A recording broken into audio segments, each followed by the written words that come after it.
In the journey of Terraform, we might come across few resources where we will see a single block is repeating multiple times under one single resource.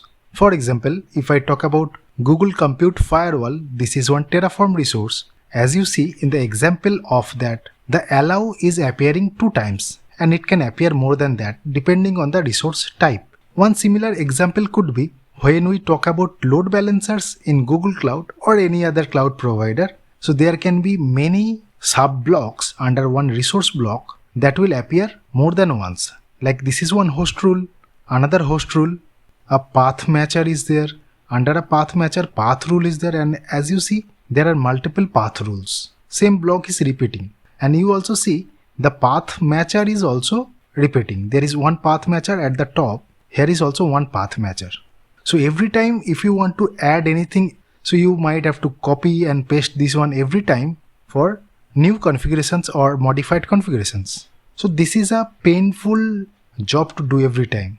We have already seen for loops or any other loops in our previous episodes. We can set one loop at the resource level, maybe using count, for each or anything like that. But how to loop this kind of architecture where you have sub blocks, that means a block inside your resource which is repeating multiple times? Well, that's the topic for today's episode. We will be talking about dynamic resources or dynamic block. And we'll get to that, what is a dynamic block. Before that, we need to understand why we need that. So there can be 2 scenarios. This is one scenario where we need multiple blocks that can be controlled using dynamic, and there can be one more thing. For example, under this Google Compute Firewall, there is a block called log config. So let's take a look what is log config in that particular block. So let's scroll down in the Compute Firewall and let's find out that. And here the log config is. What it says, the field denotes the logging options for a particular firewall rule. If defined, logging is enabled. That means if you put this log config block in your code, the logging will be enabled for your firewall rule. Maybe we do not want to enable the firewall logging. What do? We just simply remove this. And what are the options under this log config? Let's take a look and I'll tell you why we need a dynamic block in that. So let's scroll down and click on this document structure for this log config. Log config itself optional. That means if you do not specify anything, that means logging is not enabled. But if you want that block, you need to provide a metadata which is required field, and it supports only 2 string parameters. One is exclude all metadata or include all metadata. These are only 2 possible combinations. If you put any of these things, if you variabilize that, that means logging is enabled. So for example, let me go to my variable file. I have defined a string type variable which is called log config, and it will accept these 2 values, include metadata or exclude metadata. But there is no option which will automatically remove this block every time if you do not need it or need it. Either you set it include or exclude. That means logging is enabled either way. So in that case, you have to remove that log config from your code, which we do not want. We want something dynamic we can enable on the go depending on our variable. So we'll take a look on that, how to implement dynamic. So before that, let's do one thing. Let's try out the simple block without anything dynamic. That means I'm providing allow 2 times and log config is defined manually. You can obviously variabilize that, but logging will be enabled. Let's do one thing. I have already launched my Cloud Shell. You can use anything wherever you can run your Terraform job. And what I'll simply do, I'll go to DevOps YouTube. The link will be given in the description. So I'll copy that and clone this. Git clone, as it is a public, it is already cloned very quickly. And let me change the directory to today's episode. DevOps YouTube, Terraform and episode 13. And let's check what are the files are there. The firewall.tf, the tfvars and variable.tf. And let's check a little bit. This variable is mostly on the dynamic side. And let's change the code little bit to start with the static one. So in this Cloud Shell editor, what I'll do, open a folder, DevOps YouTube, that's fine. Okay. Under Terraform, I'll go to the episode number 13 and I'll simply put a comment out on entire dynamic block. And let's understand the differences. I'll save this file, and in the TF verse I need to update my project ID. I'll go to my Google console, copy my project ID, paste it there and save it. And here we go. Only one block is allowed, which is having the multiple allow and lock config as a normal block. So as usual stuff, Terraform init, it's initializing and it's done. Now Terraform plan, just to check, and I need to authorize, click on authorize, and it is going to add two resources. What are those? One is a compute network. If you see our code, it is creating one compute network or the VPC, and on that VPC we are going to create only one firewall rule as of now. And the project ID and other things will be taken from the variable. The network is taken from the above resource, and we are allowing one ICMP protocol for the ping. Along with that, some TCP ports, doesn't matter. And we are setting up some priority and some source ranges and source tags. And if we see the variable values, so I'm giving random CIDR which is allowed on those ports which we defined over here. And you'll see those details in the plan also. Then Terraform apply. It will take little bit of time. Now the network is complete, firewall is getting created, and it's done. Two resources have been added, and let's refresh this one in the firewall list. And I have filtered with test network, which is the name of our network, which is hard-coded basically.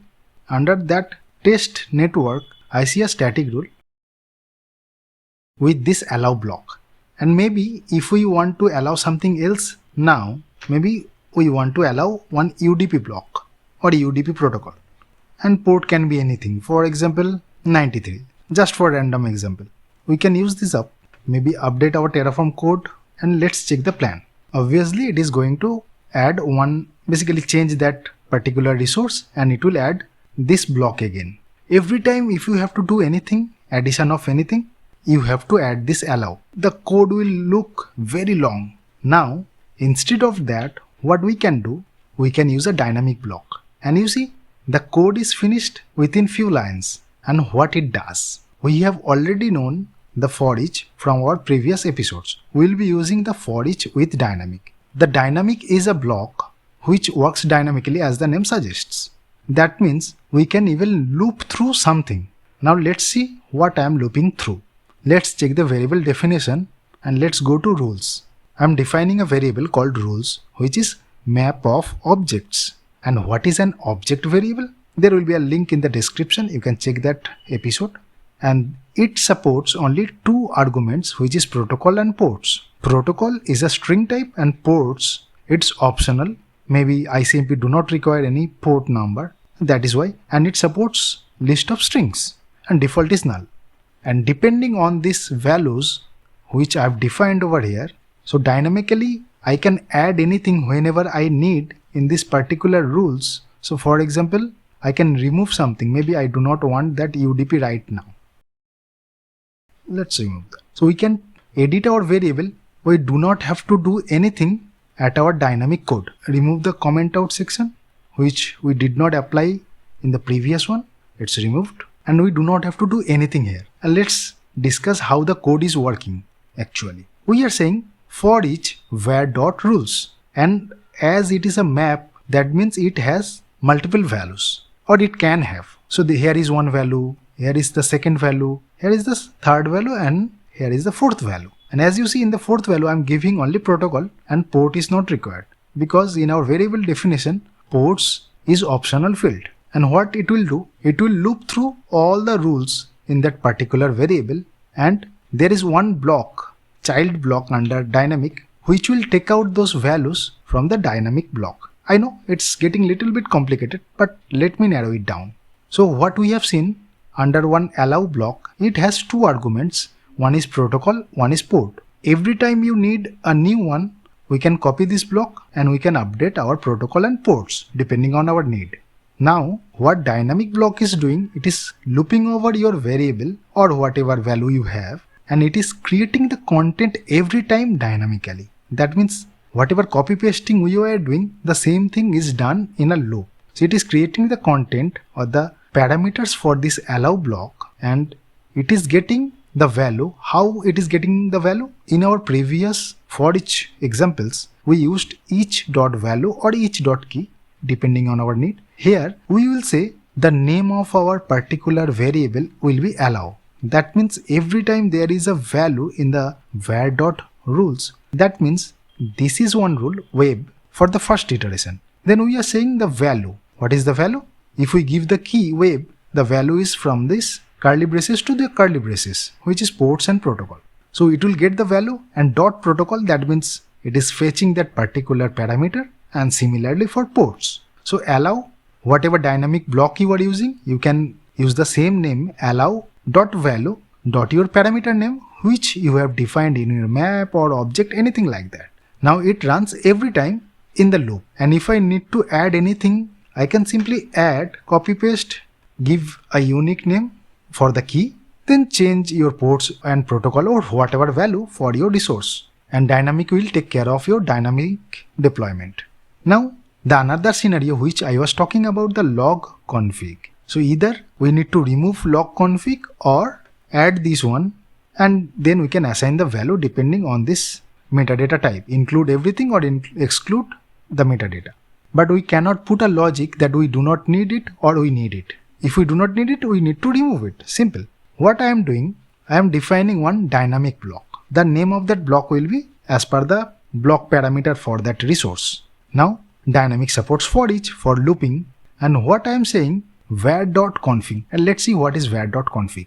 That's log config, and variable log config, it's a string type, and I've given one validation condition. There will be one link in the description which will describe about validations in our previous episodes, and I'm checking whether that value is exclude or include, because we cannot support any random value as per the definition in the log config. But when someone sets the value of log config to a blank string, I should not apply log config. That means this log config should not be applicable and log will be turned off. So I put one if logic, var.config not equals to blank. If it is not equals to blank, that means it has to be some value of exclude or include. Then I am saying if it is true, the value will be a list with one argument or one element, I'll say.